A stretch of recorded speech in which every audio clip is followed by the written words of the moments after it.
चला आपण क्लास सुरू करू आजचा. आज कसलं लेक्चर आहे आपलं? काय सब्जेक्ट आहे? कोण सांगल? सांगा पटकन. इंग्लिश. ठीक आहे, सॉरी फोन आला होता एक. ठीक आहे, आज लेक्चर आहे इंग्लिशचं. ठीक आहे, तुमच्यापैकी कोणीतरी सांगितलं. ओके, आता मागच्या लेक्चरला आपण काय शिकलो? कशाला सुरुवात केली होती आपण? आपण बघत होतो वर. वर्ब. ठीक आहे, वर्ब मध्ये पण कोणता पार्ट बघत होतो आपण? वर्ब मध्ये सपोर्टिंग वर्ब किंवा ऑक्झिलरी वर्ब. म्हणजे सपोर्टिंग वर्बलाच काय म्हणतात? ऑक्झिलरी वर्ब असं म्हणतात किंवा हेल्पिंग वर्ब असं म्हणतात. ठीक आहे, आणि त्याचा पहिला प्रकार आपण सुरू केला होता की प्रायमरी ऑक्झिलरी. आणि सेकंड प्रकार आहे तो आहे मॉडल ऑक्झिलरी. ठीक आहे, म्हणजे पहिला प्रकार प्रायमरी ऑक्झिलरी आणि सेकंड प्रकार मॉडल ऑक्झिलरी. ठीक आहे, कसला? तर ऑक्झिलरी व्हर्बचा. ओके, व्हर्बचे आपण प्रकार बघितले आहेत. ठीक आहे, तर आपल्याला आज प्रायमरी ऑक्झिलरी व्हर्बचा सेकंड प्रकार शिकायचा आहे, टू हॅव. फर्स्ट प्रकार आपण शिकलेलो आहोत. त्याबद्दल कोणाला शंका आहे का? शंका असेल तर विचारा. आता आपण स्टार्टिंग पासून घेतोय आणि माझ्या प्रत्येक नोट्स मध्ये सुद्धा मी तुम्हाला हा रूल देतोच आहे. ठीक आहे, पहिली गोष्ट तर सगळ्यांनी हा जो रूल दिलेला आहे मी इंग्रजीचा, तो लक्षात ठेवणं खूप महत्वाचं आहे की इंग्रजीचं कोणतंही वाक्य बनवत असताना त्या वाक्याची सुरुवात कशाने होणार? कशाने होणार वाक्याची सुरुवात? सब्जेक्ट. सब्जेक्टने. राईट. ठीक आहे, आणि मग आपला रूल काय आहे? Subject plus helping verb. Helping वर्बलाच आपण म्हणतो सपोर्टिंग वर्ब किंवा अजून त्याला एक नाव आहे ऑक्झिलरी वर्ब. ठीक आहे, आणि हेल्पिंग वर्ब नंतर येतो मेन वर्ब आणि मेन वर्ब नंतर येतं ऑब्जेक्ट. ओके, तर ह्या आपण नियम बघितला. मग सब्जेक्ट पण आपण शिकलो. सब्जेक्ट आपले टोटल 10 सब्जेक्ट आहे की इंग्रजीमध्ये त्यांना आपण सब्जेक्ट म्हणून वापरतो. ठीक आहे, ते मी रिपीट करणार नाही, आता सगळ्यांना माहिती आहे ते 10 सब्जेक्ट. ओके, सो आपण व्हर्बचं बघितलं होतं. त्याच्या व्हर्बमध्ये व्हर्बचे दोन प्रकार पडतात, एक मेन वर्ब आणि एक हेल्पिंग वर्ब किंवा ऑक्झिलरी वर्ब. आणि मेन वर्बचे पण दोन प्रकार पडतात, एक असतो इरेग्युलर आणि एक असतो रेग्युलर. ठीक आहे, हे आपण शिकलेलो आहे. आणि त्याच्यानंतर ऑक्झिलरी वर्बचे दोन प्रकार पडतात. ते कोणते? ऑक्झिलरी वर्बचे दोन प्रकार पडतात ते तुमच्या स्क्रीनवर तुम्हाला दिसत असतील.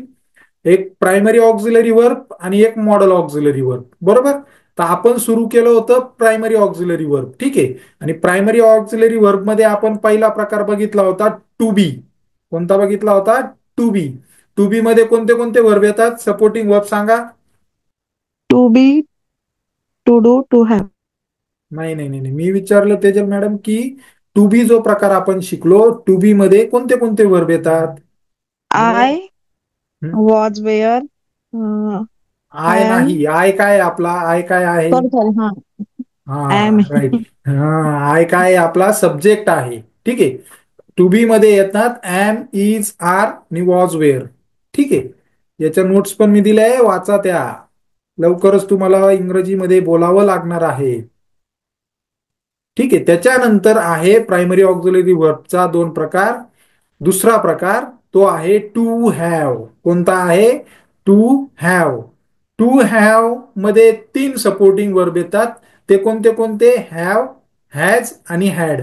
कोणते कोणते? हॅव, हॅज आणि हॅड. हॅड. ठीक आहे, आता पहिले तर हे लक्षात घ्या की यांचा अर्थ काय आहे, मराठी अर्थ. ठीक आहे, तर हॅवचा आणि मराठी अर्थ आहे किंवा हॅजचा मराठी अर्थ आहे जवळ आहे किंवा जवळ होते. लक्षात आलं?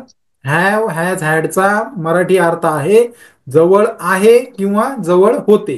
ठीक आहे, म्हणजेच काय? मालकी हक्क दाखवण्यासाठी माझ्या जवळ काहीतरी आहे असं ज्यावेळे मला बोलायचं आहे त्यावेळे तिथं आपण कोणते सपोर्टिंग वर्ब वापरणार? त्यावेळे आपण तिथं वापरणार हॅव, हॅज किंवा हॅड. तसंच एखादी क्रिया पूर्ण केली होती किंवा पूर्ण झाली आहे, ती क्रिया दाखवण्यासाठी काय वापरतात?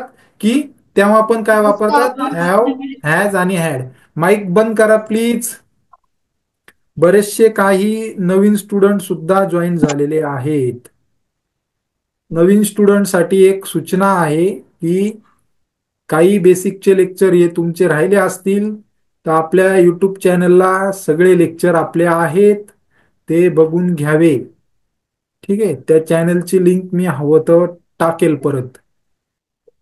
ठीक आहे, तर बघा मला काय करायचं होतं. ठीक आहे, ओके. देन म्हणजे आता क्रिया पूर्ण केलेली होती किंवा पूर्ण केलेली आहे म्हणजे काय, आपण क्रिया कशाला म्हणतो, ज्या शब्दाने क्रिया दाखवली जाते त्या शब्दाला आपण म्हणतो मेन वर्ब. ठीक आहे. फॉर एक्झाम्पल आता बघा इथं उदाहरण दिलेलं आहे की वाचण्याची क्रिया, आता वाचण्याची क्रिया पूर्ण झालेली आहे किंवा ईट खाण्याची क्रिया पूर्ण झालेली आहे. ठीक आहे, तर म्हणजे माझे खाऊन झाले आहे. ठीक आहे, तर आपण काय वापरणार तिथे, आपण तिथे वापरणार हॅव, हॅज किंवा हॅड. ठीक आहे, आता याच्यात फरक काय आहे तो आपल्याला बघायचा आहे. ठीक आहे, तर बघा आपण इंग्रजीचा नियम शिकलो का, इंग्रजीमध्ये कोणतंही वाक्य बनवत असताना त्या वाक्याची सुरुवात सब्जेक्टने होते. आपण 10 सब्जेक्ट बघितले, त्याच 10 सब्जेक्टचे प्रकार कसे पडतात, काही सब्जेक्ट हे सिंग्युलर आहेत आणि काही सब्जेक्ट हे प्लुरल आहेत, बरोबर ना. काही सब्जेक्ट हे एकवचनी आहेत आणि काही सब्जेक्ट हे अनेकवचनी आहेत. फॉर एक्झाम्पल मी थोडं नवीन स्टुडंटसाठी थोडं फक्त 2 मिनिटं रिपीट करतो की ज्या वेळी आपण आय वापरतो, आय कोणासाठी वापरतो, आय म्हणजे मी, मराठी अर्थ काय होतो आयचा, मी. ठीक आहे, तर आय हा आपला कोणता सब्जेक्ट आहे, मी हा एकटा आहे का एकापेक्षा जास्त आहे, एक आहे की एकापेक्षा जास्त आहे, आय एक. एक आहे. ठीक आहे, एक. म्हणजे आय हा काय आपला सिंग्युलर सब्जेक्ट आहे. तसंच आपण एक एक्झाम्पल घेऊ, वी. वी हा सुद्धा काय आहे, सब्जेक्ट आहे. मग वीचा मराठी अर्थ काय आहे, आम्ही. मग ज्या वेळेला आपण म्हणतो आम्ही, मग आम्ही मध्ये एक माणूस येतो का एकापेक्षा जास्त येतात, एकापेक्षा जास्त. जास्त. एकापेक्षा जास्त. ठीक आहे, म्हणून आय हा सिंग्युलर सब्जेक्ट आहे आणि वी हा आपला काय, प्लुरल सब्जेक्ट आहे. मग सब्जेक्ट जर सिंग्युलर असेल तर वाक्यात येणारा सपोर्टिंग वर्ब कोणता असेल, जर सब्जेक्ट सिंग्युलर आहे तर वाक्यात येणारा सपोर्टिंग वर्ब हा सुद्धा सिंग्युलरच असेल, बरोबर ना. आणि सब्जेक्ट जर प्लुरल असेल तर वाक्यात येणारा सपोर्टिंग वर्ब किंवा प्रायमरी ऑक्झिलरी वर्ब हा सुद्धा काय असेल, प्लुरलच असेल. तर मग हे मी तुम्हाला जे सांगितलं हॅव, हॅज आणि हॅड, तर याच्यात बघा डिफरन्स काय आहे की हॅज जो आहे हा सिंग्युलर सब्जेक्ट नंतर वापरायचा आहे, कोणता, हॅज. ठीक आहे, आणि हॅव जो आहे HAVE, हॅव, हॅव हा वापरायचा आहे प्लुरल सब्जेक्ट नंतर. मग आता मला सांगा आपले सिंग्युलर सब्जेक्ट कोणते कोणते सांगा, कालच आपलं रिव्हिजन लेक्चर झालं, काल नाही सॉरी परवा. सिंग्युलर सब्जेक्ट कोणते आहेत आपले, प्रगती मॅडम, तेजल मॅडम, आदिती. ठीक आहे, चला आपण पुढंच बघू, सांगतोच. हे बघा, बघून घ्या एकदा. आय आपला हा सिंग्युलर सब्जेक्ट आहे. ठीक आहे, आय कोणता सब्जेक्ट आहे, सिंग्युलर. पण तरीही त्याच्यानंतर हॅव वापरला जातो, कारण आय हा प्रत्येकासाठी वापरतो, म्हणजे प्रत्येक, जर कोणालाही इंग्रजीमध्ये मी म्हणायचा असेल तर तो आयच वापरतो. आलं लक्षात, कोणालाही. म्हणून आय नंतर काय वापरता, हॅव वापरता. आणि तसंच आय आणि यू, जो पहिला यू आहे आपला, यू दोन आहेत, एक सिंग्युलर आणि एक प्लुरल. ठीक आहे, म्हणजे फॉर एक्झाम्पल कसं, का ज्या वेळे मी म्हणतोय तू हुशार आहे, ठीक आहे, त्यावेळेस सुद्धा मी काय वापरतो, यू वापरतो, यू आर गुड बॉय. ठीक आहे, तर पण तरीही आय नंतर काय, की आय आणि यू नंतर, म्हणजे आय आणि यू ह्या सब्जेक्ट नंतर, हे सब्जेक्ट सिंग्युलर जरी असतील तरी यांच्या नंतर काय वापरायचं आहे, हॅवच वापरायचा आहे, HAVE. ठीक आहे, आणि नंतर आपला जो आहे वी, वी हा कोणता आहे, सिंग्युलर, ऑफकोर्स याच्यानंतर हॅव वापरणार. यूचं मी तुम्हाला सांगितलं का यू नंतर हॅवच वापरतो. त्याच्यानंतर सेकंड यू जो आपला प्लुरल आहे त्याच्यानंतर तर हॅवच वापरायचा. मग सिंग्युलर सब्जेक्ट कोणते कोणते उरतात आपले बघा, ही, शी आणि इट. कोणकोणते उरतात, ही, शी आणि इट. मग हॅव, हॅज, हॅडच्या बाबतीत एक लक्षात ठेवायचं का, फक्त ही, शी आणि इट नंतर हॅज वापरायचा, कशा कशा नंतर, बाकी सगळ्यांसोबत हॅव वापरायचा. परत लक्ष द्या, वाक्यात जर ही किंवा शी किंवा इट हे जर सब्जेक्ट म्हणून आले असतील तर यांच्यानंतर येणारा सपोर्टिंग वर्ब हा हॅजच येईल. ज्यावेळी मला माझ्याकडे काही सांगायचंय आणि अशा पद्धतीने मला बोलायचंय त्यावेळेस. बाकी सगळ्यांनंतर हॅवच येणार. आणि अजून एका नंतर फक्त हॅज येईल, तो म्हणजे कधी, की ज्या वेळे आपल्याला एकाच व्यक्तीचं नाव घ्यायचंय, निलेश, सुरेश, हे सिंग्युलर आहे, यांच्यानंतर पण काय येईल, हॅज येईल. फक्त आय आणि यूच अपवाद आहेत. इथपर्यंत समजलंय का? तुम्ही बोलत नाही आज कोणी, एक तर डोक्यावरून हो जात आहे सर. किंवा समजत नाही. नाही समजतंय सर. समजतंय ना? ठीक आहे. हे बघा, हे हे जे 5 नियम आहे ना, हे लक्षात ठेवा की वाक्याची सुरुवात नेहमी सब्जेक्टने होते आणि सब्जेक्ट वरून वाक्यात येणारा सपोर्टिंग वर्ब ठरतो. म्हणजेच काय, सब्जेक्ट जर तुमचा सिंग्युलर असेल तर वाक्यात येणारा सपोर्टिंग वर्ब सिंग्युलर येईल. ठीक आहे. त्याच्यानंतर सपोर्टिंग वर्ब नंतर वाक्याचा काय ठरतो, मेन वर्ब ठरतो. ज्या वर्बने आपण वाक्यातील क्रिया दाखवतो, म्हणजे तिचा फॉर्म. फॉर एक्झाम्पल मी तुम्हाला सांगितलं की प्रत्येक मेन वर्बचे जवळपास 4 फॉर्म पडतात, V1, V2, V3, V4. मग कोणता फॉर्म वापरायचा, तर ते कशावरून ठरतं, ते ठरतं तुमच्या सपोर्टिंग वर्बवरून. लक्षात आलं? तर आता आपण काही उदाहरणं घेऊ पहिले तर. ठीक आहे. फक्त हा सिक्वेन्स लक्षात ठेवा की वाक्याच्या सब्जेक्ट वरून तुमचा सपोर्टिंग वर्ब ठरल. म्हणजेच वाक्यात जर सब्जेक्ट हा सिंग्युलर असेल तर सपोर्टिंग वर्ब सिंग्युलर येणार. वाक्यात जर सब्जेक्ट प्लुरल असेल तर सपोर्टिंग वर्ब हा प्लुरल येणार. आणि वाक्यातील सपोर्टिंग वर्ब वरून तुमचा मेन वर्बचा कोणता फॉर्म येणार, म्हणजे V1 येणार, V2 येणार की V3 येणार, हे ठरेल. हे बघा, हॅजचा वापर हा सिंग्युलर एकवचनी सब्जेक्ट नंतर वर्तमान काळात केला जातो. पहिले हे लक्षात ठेवा. हॅज लक्षात ठेवा, हॅव आपोआप लक्षात राहील. मग कशासोबत, ही, शी, इट किंवा नाऊन, कोणाचंही नाव, जसं आरती हे एक नाव आहे, याच्यानंतर कोणता सपोर्टिंग वर्ब येईल, याच्यानंतर हॅजच येईल. ठीक आहे. आणि हॅवचा वापर हा प्लुरल अनेक वचनी सब्जेक्ट नंतर वर्तमान काळात केला जातो. ठीक आहे. जसे की आय, यू, पण वर्तमान काळात. मग हॅडचा काय उपयोग आहे, तर ज्या वेळे तुम्हाला सिंग्युलर सब्जेक्ट असो किंवा प्लुरल सब्जेक्ट असो, पण ती क्रिया जर पूर्ण भूतकाळात झालेली आहे किंवा भूतकाळाविषयी बोललं जात आहे, की माझ्याजवळ होतं आता नाहीये, माझ्याजवळ होतं आता नाही, तर त्यावेळे तुम्हाला तिथे काय वापरायचं आहे, तुम्हाला त्यावेळी तिथे वापरायचा आहे हॅड. भूतकाळासाठी काय वापरायचा, हॅड. ठीक आहे. आता बघा, आपण उदाहरणं बघू. एक्झाम्पल बघा, पहिलं उदाहरण आहे, माझ्याकडे मोबाईल फोन आहे. आता मला सांगा, हे वाचू नका तुम्ही इंग्लिश मधलं, पहिलं मराठीच्या ज्याच्याकडे लक्ष द्या. माझ्याकडे मोबाईल फोन आहे. आता हे वर्तमान काळ आहे का भूतकाळ आहे? वर्तमान काळ. बरोबर. मग काय वापरला बघा वर्तमान. त्यांनी. मग आपण काय शिकलो, आय नंतर माझ्याकडे म्हणजे कोणतं येईल, माझ्याकडे साठी काय वापरतो आपण, आय. आय. बरोबर. मग आय नंतर कोणता, जवळ असणे, जवळ असणे किंवा माझ्याकडे आहे, मालकी हक्क आहे. बरोबर. मग त्याच्यासाठी आपण सपोर्टिंग वर्ब कोणते वापरतो, हॅव, हॅज, हॅड. मग आय नंतर कोणता सपोर्टिंग वर्ब येईल, हॅव. हॅव, म्हणून तिथं हॅव आला. ठीक आहे. नंतर तुम्ही जर कोणाला तरी म्हणताय का तुमच्याकडे मोबाईल फोन आहे किंवा तुझ्याकडे मोबाईल फोन आहे, मग you have a mobile phone. त्याच्यानंतर बघा, आपल्याकडे किंवा आमच्याकडे मोबाईल फोन आहे, मग काय, वी हॅव मोबाईल फोन. आणि त्यांच्याकडे मोबाईल फोन आहे, सगळे वर्तमान काळातले वाक्य आहे, म्हणजे वर्तमान काळातले. बरोबर. तर दे हॅव मोबाईल फोन. नंतर बघा इथं किड्स,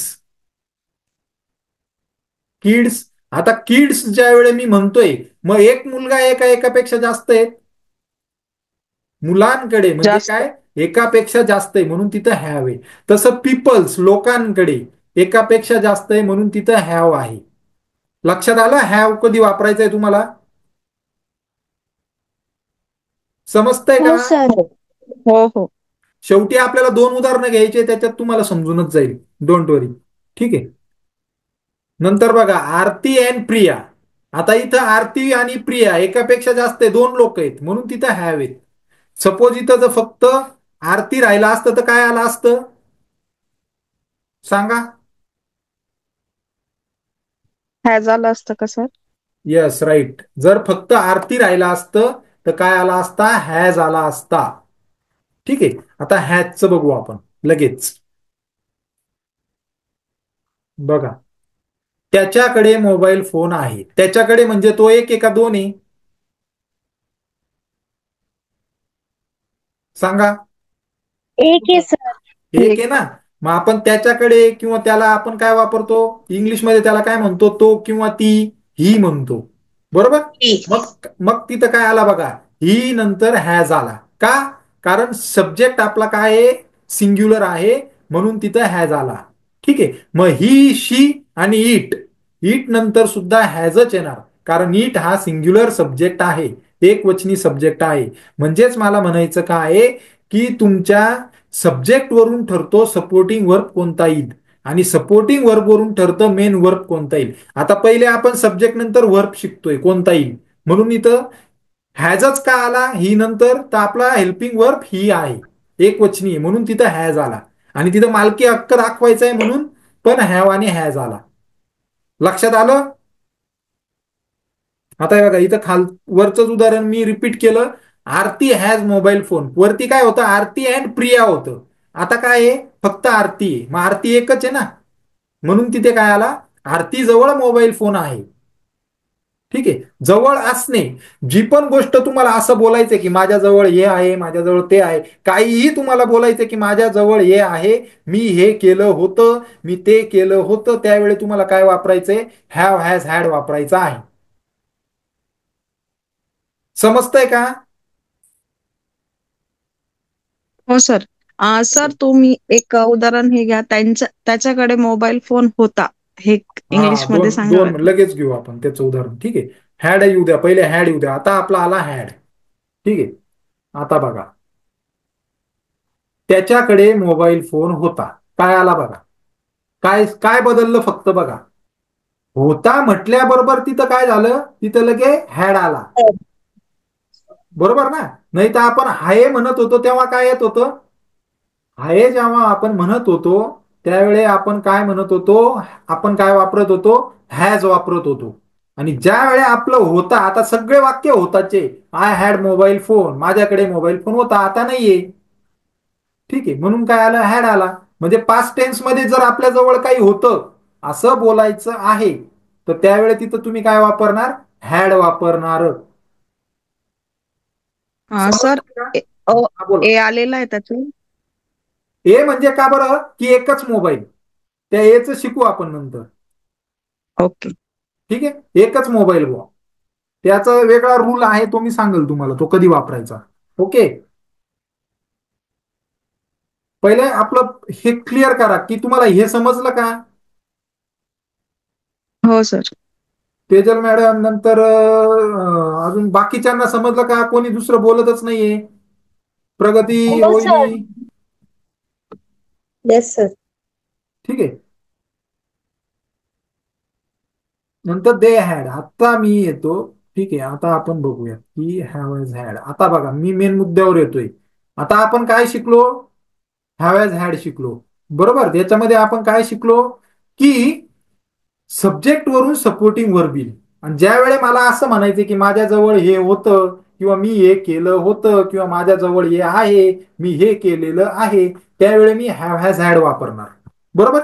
आणि याच्यामधून काय होतं, ज्यावेळेस हॅव हॅज हॅड हे सपोर्टिंग वर्ब येतात किंवा कोणताही सपोर्टिंग वर्ब, ॲमिजार, वॉजवेअर, हे सपोर्टिंग वर्ब आहेत. ह्या सपोर्टिंग वर्ब वरून ठरतं वाक्यात येणारा मेन वर्बचा फॉर्म. ठीक आहे. मग आता आपण बघू का मला एक्झॅक्टली काय म्हणायचंय. हे उदाहरण मी घेत नाहीये कारण हे थोडे अवघड उदाहरण आहे. ठीक आहे. आपण आता फॉर्म कडे जाऊ. की बघा, मी तुम्हाला वर्ब मध्ये, मेन वर्ब मध्ये सांगितलं होतं की वाक्यामध्ये ज्या शब्दाने क्रिया दर्शवल्या जाते, ठीक आहे, किंवा अवस्था दर्शवली जाते. फॉर एक्झाम्पल, झोपणे ही अवस्था आहे, त्याला आपण इंग्रजी म्हणतो मध्ये म्हणतो स्लीप. ठीक आहे. म्हणून तो काय मेन वर्ब आहे का तो क्रिया दाखवतोय. बरोबर. वर्ब म्हणजे काय क्रियापद आणि क्रिया दाखवणारच काय असतो वर्ब असतो किंवा क्रियापद असतं. मग आस्क म्हणजे काय सांगणे सांगण्याची क्रिया पळण्याची क्रिया वाचण्याची क्रिया. मग या सगळ्यांना आपण इंग्लिशमध्ये काय म्हणतो सांगण्याला आस्क म्हणतो पळण्याला आपण काय म्हणतो सांगा रन. रन. ठीक आहे. त्याच्यानंतर वाचण्याला आपण म्हणतो रीड. मग हे जे आहेत हे सगळे काय आहेत तुमचे मेन वर्ब आहेत. बरोबर. आणि या प्रत्येक मेन वर्बचे काय पडतात 4 फॉर्म पडतात V1 V2 V3 आणि ह्या फॉर्मवरून त्या वाक्याचा काळ ठरतो. मग V1 आहे आस्कचा आस्क त्याच्यानंतर V2 आहे आस्क त्याच्यानंतर V3 आहे आस्क नंतर V4 आहे आस्किंग. ओके. हे झाले तुमचे फॉर्म वर्बचे. ठीक आहे. मग आता हा आणि अजून एक गोष्ट इथं मला सांगायची होती जे जर तुम्ही कोणी आता इथं सगळ्या मॅरिड वुमन्स आहेत तुम्हाला पण मुलं आहेत तुमच्या मुलांना कधीही इंग्रजीमध्ये आस्कड ठीक आहे या असं आस्कड स्लिपड या असं म्हणायला नाही लावायचं ते रॉंग आहे. त्याचं प्रोनाऊन्सिएशन आहे आस्क. ठीक आहे स्लिप्ड लक्षात घ्या प्रोनाऊन्सिएशन त्याचा होतो. ठीक आहे. शाळेत जरी ड चा उच्चार करायचा असेल माझ्या वेळेस सुद्धा तेच शिकवलं गेलं ड वापरायचं पण त्याचं प्रोनाऊन्सिएशन ड होत नाही ज्यावेळेस ईडी प्रत्यय लागतो त्याचं प्रोनाऊन्सिएशन होतं आस्क्ड. ओके. तर मग ज्या वेळे वाक्यात supporting verb have has had येणार त्यावेळे तिथे वर्बचा कोणता फॉर्म येणार तिसरा फॉर्म येणार V3.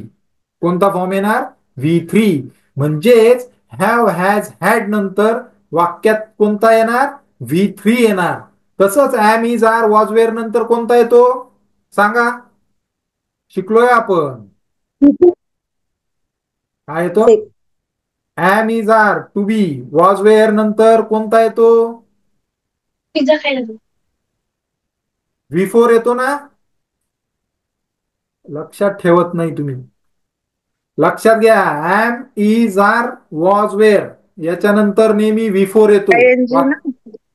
आयएनजी V4 आहे. परत बघून घ्या एकदा लक्षात ठेवत जा. हे बघा आयएनजी आस्किंग V4 आणि हॅव हॅज हॅड नंतर V3 येतो. आता तुमच्यापैकी मला कोणीच प्रश्न विचारला नाही की तुम्ही त्याला V3 का म्हणतायत V2 का नाही म्हणते. सर V3 म्हणजे वर्ब थर्ड ना. हो वर्ब थर्ड राईट वर्बचा तिसरा फॉर्म. ठीक आहे. V4 म्हणजे वर्बचा चौथा फॉर्म. आपल्याला ऍक्च्युली स्कूलमध्ये आपल्याला 3च शिकवतात V1 V2 V3 पण V4 हा सुद्धा वर्बचा फॉर्म आहे. ठीक आहे.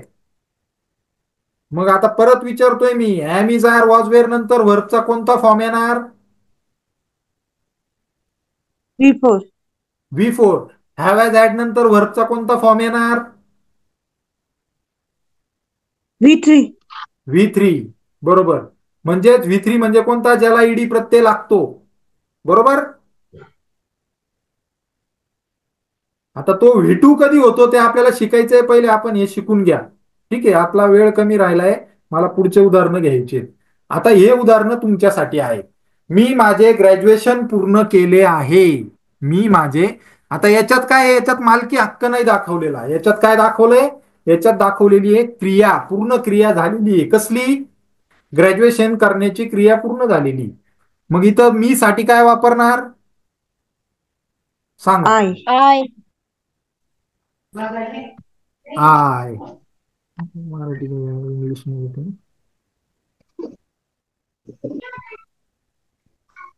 आय. आता सांगा इथं हॅव इल हॅज इल का हॅड इल हॅड वाक्य पुन्हा वाचा हॅव हॅव इल. ठीक आहे. काय येईल हॅव का बरं येईल हॅव सांगा आहे म्हणून ना. आहे म्हणून तर येईलच आहे प्रेझेंट आहे म्हणून. म्हणून पण अजून एक कारण आहे का आय सोबत नेहमी हॅवच येतो आय आणि यू सोबत जरी ते सिंग्युलर सब्जेक्ट असतील. समजलं? आता हो. मला सांगा हॅव नंतर मेन वर्ब काय येणार? आता याच्यात क्रिया काय आहे? मेन वर्ब पूर्ण केले आहे. आता पूर्ण करण्याला आपण कंप्लीट म्हणतो. सांगा मला आता. मी तुम्हाला इंग्लिशमध्ये सांगितलं पूर्णच. काय येणार तिथं पुढं? पूर्ण केले. कम्प्लिटेड. राईट. कोणी उत्तर दिलं? मला बघायचंय 2 मिनिटं. अदिती महतो. गुड. ठीक आहे. इथे काय येणार? I have completed my my graduation. Graduation. समजलं फरक? हो सर. आता मी वाक्य बदलतो. थांबा. एवढ्यात तुमची सुटका नाही. आता सांगा काय येईल? सब्जेक्ट काय येईल? ही. ही. ही. बरोबर ही. सपोर्टिंग वर्ब काय येईल? सांगा. हॅज. हॅज. हॅज. का बरं हॅज? ही. ही आहे म्हणून हॅज येईल. पूर्ण सांगायचं. मी काय म्हणतोय तर तुमच्या पण लक्षात राहील. ही हा आपला सब्जेक्ट सिंग्युलर आहे म्हणून हॅज येईल. आलं लक्षात? He has completed his graduation. Yes right. Completed graduation. Okay. Then आता बघा. आता हे वाक्य थोडं मी मोठं घेतलं पण आपल्याला थोडं मोठ्याकडे जावंच लागणार आहे. ठीक आहे. आता जेव्हा मी 15 वर्षाचा होतो तेव्हा मी माझे ग्रॅज्युएशन पूर्ण केले होते. आता मला हे तुम्ही पहिलं जाऊ द्या. ठीक आहे. मला फक्त याच्याविषयी बोला. मी. आय. आय. ठीक आहे. पुढं हॅज. अजून कोण सांगल? मी तुम्हाला अजूनही सांगतोय हॅव. हे पूर्ण वाचा. I have completed my graduation. नाही. बाळा इथे काय आहे? मी ग्रॅज्युएशन पूर्ण केले आहे. इथं काय आहे? तुमच्या समोर आहे ना. केले होते. हा मग पूर्ण वाचा ना. आता सांगा. I has graduation. I had completed my graduation. Right. कोणी उत्तर दिलं? बघू द्या. रोहिणी. Good good. ठीक आहे. हा काय येईल? I had completed my graduation. Okay. मग आता मी पूर्ण वाक्य बनवतो. ठीक आहे. जेव्हाला इंग्रजीमध्ये म्हणतात व्हेन. व्हेन. आता पुढचं वाक्य पण तुम्हाला यायला पाहिजे. आपण शिकलो आहे. मी 15 वर्षाचा होतो. सांगा. मी 15 वर्षाचा होतो. शिकलोय आपण टू आय बी. 15 ओल्ड. काय काय? When I am 15 year old. M आपला कोणता सपोर्टिंग वर्ब आहे? प्रेझेंट आहे का पास्ट आहे? प्रेझेंट. आणि इथं वाक्य कोणतं आहे? मी 15 वर्षाचा होतो. होतो. पास्ट. पास्ट. देन मग सपोर्टिंग वर्ब काय येईल? Was were. ठीक आहे. काय येईल? When I was 15 I years had old. Completed my graduation. आलं लक्षात? हो सर. तेजल मॅडम. अजून कोण एक? निकिता मॅडम. नंतर आईर मॅडम. अजून कोण आहे? सगळ्यांना समजलं का? शंका असेल विचारा प्लीज. शिकवलेलं समजतं आहे का? माझं का अवघड वाटतंय? समजतंय सर. बोला बाकीच्यांनी. आज आवाज नाही येते कोणाचा? आजारी वगैरे पडले काय? घसा दुखला? सर समजतंय. समजतंय? ठीक आहे. मग आज आपण इथं थांबायचं. हो सर. ठीक आहे. ठीक आहे का? जे नाही समजलं मला विचारा. या नोट्स मी तुम्हाला पाठवणारच आहे. आणि जे पहिल्यांदा क्लासला होते त्यांनी एक तर मागच्या नोट्स बघून घ्या. कोणाकडून? ओळखीच्यांकडून घ्या किंवा मग आपल्या युट्यूब चॅनलला मागचे लेक्चर बघा. ओके. ठीक आहे. तर आपण इथं थांबायचं का? हो हो सर. सर. ओके. ठीक आहे, चलो करा अभ्यास करा. उद्या आपलं आहे कम्प्युटर सॉफ्टवेअर. आपण पुढचे फॉर्म्युले शिकणार आहोत. एक्सेलचे 5 फॉर्म्युले झालेले आहेत. त्याच्या नोट्स तुम्हाला मी थोड्याच वेळात ग्रुपवर टाकून देईन. ओके, चलो good night everyone. Thank you so much.